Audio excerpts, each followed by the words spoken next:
在南美洲原始森林中，一场裸体生存挑战开始了。这次的参与者是一位黄眼睛的女选手，名叫凯蒂。从她强壮的身材和自信的神态可以看出，她是一位实力派选手。此次挑战的关键在于她的搭档，一个50岁的男选手，名叫约瑟。约瑟同样给人一种肌肉发达、实力强大的感觉。这对搭档将要在荒无人烟的丛林中生存3个星期，这里没有道路，只有茂密的树木。在这个环境中，迷失方向是家常便饭，而且大型野兽也是森林中的常客，一不小心就可能成为他们的猎物。白天高温如桑拿，晚上则寒风刺骨，这种环境下的生存挑战可谓异常严峻。然而凯蒂毫不避讳地展示了她的果敢，她一下车就在镜头前褪去了所有的衣物，向观众展示了她的裸体。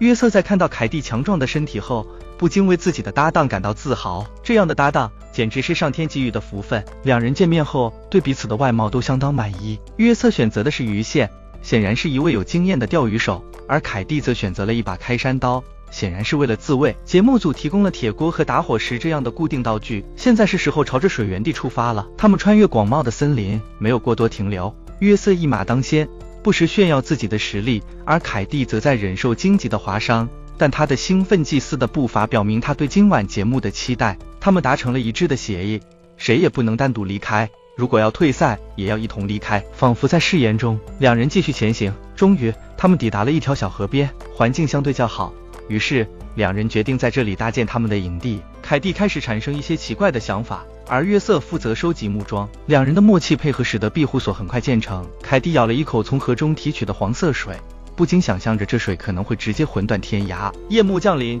突然间下起了一场大雨，气温骤降到了10度左右。即使火烧得再旺，两人也只能在帐篷中打着哆嗦。原本计划着今晚有一场兴奋的节目，没想到被大雨打乱了。柴火即将燃尽，凯蒂的笑容逐渐凝固。这场裸体生存挑战看似轻松有趣，却充满了未知的艰辛。两位选手在丛林中奋力前行，面对各种困难，他们的真实表现成为观众关注的焦点。剧情的发展让人不禁期待着他们在接下来的日子里如何应对挑战，以及最终是否能够成功拿走那10万美元。整晚坐在火堆旁，夏天的雨却带来意外的寒意。约瑟决定建造灶台以更好地保存火源，但结果却令人失望。灶台太小，令人觉得不如不造。为了鼓励约瑟，凯蒂假装好转，虽然明显是心理作用。饥饿的两人决定出门捕猎。约瑟在泥地抓了一些虫子，打算用它们当作钓饵，但结果未知。黑夜再次降临，气温异常寒冷，约瑟建造的灶台毫无作用，凯蒂只能守在火堆旁度过漫长的夜晚。黎明到来，凯蒂已冻得几近麻木，意识到美丽的外表无法战胜严寒。约瑟出门收集树叶，计划将庇护所用树叶包裹，但构造吸引了蚊子。约瑟检查鱼线，未捕获猎物，再度意外。第5天，两人仍感寒冷，回忆白天的劳动。约瑟再次寄望在钓鱼上，若无所获，或许应考虑退出比赛。孤寂的时光中，他们迎来了第6天，但约瑟对生存充满怀疑，无法解决食物问题。凯蒂的巨兽已饥饿到近乎崩溃，笑容逐渐消失，两人陷入困境。约瑟寻求解决办法，但努力化为泡影。约瑟感到自己仿佛陷入无尽的循环，无法解决基本问题。凯蒂同样陷入状况，两人开始考虑食物问题，感到煎熬。约瑟尝试钓鱼，成为他们继续生存的唯一希望。他们竟然真的钓到了一条小鲶鱼，给予两人生存的希望。约瑟激动异常，凯蒂也受到鼓舞。烤熟小鲶鱼后，凯蒂感到崇拜，两人充满干劲。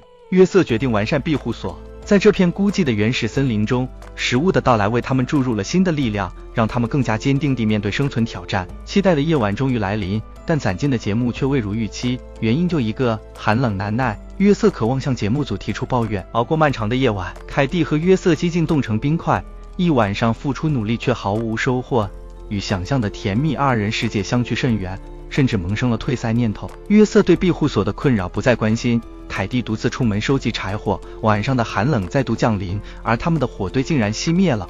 潮湿的空气导致重新点火异常困难，两人只能依靠身体硬抗。天亮后，约瑟由于遭受严寒，已冻得支离破碎。作为土生土长的非洲人，他对这种寒冷天气感到无法适从。此时，不顾面子的约瑟果断退赛，比翼齐飞的美好期许瞬间破灭。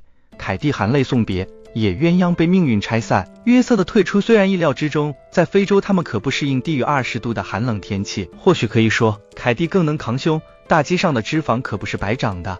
失去了男人，她仍然一个人默默承担一切。不得不自己动手劈柴。然而屋漏偏逢连夜雨，这天晚上竟然突然下起了暴雨。本就已经冷得令人疑惑人生的约瑟，忙活了半个月的庇护所竟然还漏水，让凯蒂感到相当蛋疼。当这个寒冷的夜晚过去后，凯蒂几近被冻得只剩下一口气。她将外面的树皮塞进庇护所，尽管已经无法指望它，现在只希望能挡挡雨。凯蒂感觉这次比之前暖和，或许是心理作用，心情也好了些。她鼓励自己出门打猎，迫切需要解决食物问题，巨波都已经饿扁了。凯蒂挖到了一些虫子，尝试用它们来钓鱼，但多日的垂钓无果。凯蒂感到站都站不稳了，身体缺少热量的警告出现。生存了这么多天，凯蒂不愿轻易放弃。钓不到鱼，她决定拔些野菜填饱肚子，多晒晒太阳，假装自己可以进行光合作用。在坚持中，凯蒂感动了老天。第17天终于钓到了一条鱼，填饱了肚子。这条鱼的出现给予凯蒂新的希望，幸福感再次充溢全身。接下来的日子，凯蒂心情相当不错，她甚至为自己缝制了一双草鞋。凯蒂坚持到了最后一天，今天是撤离的日子，有了草鞋的加持，凯蒂一路走得比较顺利，不久后就坐上了导演的3轮。挨饿也是一种实力，让我们恭喜凯蒂挑战成功。